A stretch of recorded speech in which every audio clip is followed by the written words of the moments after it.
Tara, gawa tayong kape. Ito yung ginagamit ko pag nasa bahay.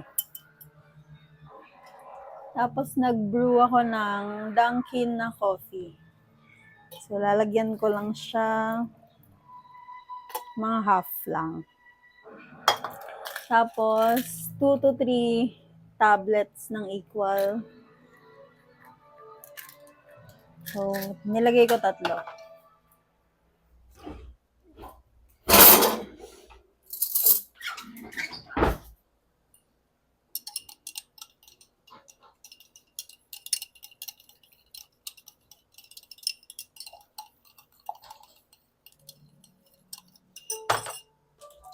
Lagyan natin ng ice.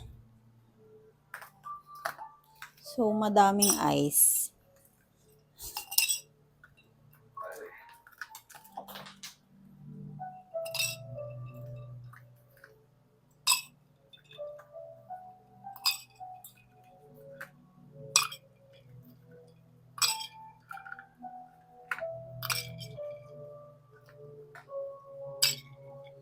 Yan. Tapos, yung ginagamit kong milk ay oat milk. So, binili ko to kahapon sa grocery.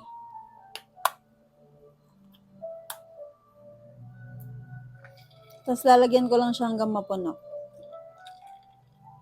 There. Okay. So, meron na tayong homemade na iced coffee.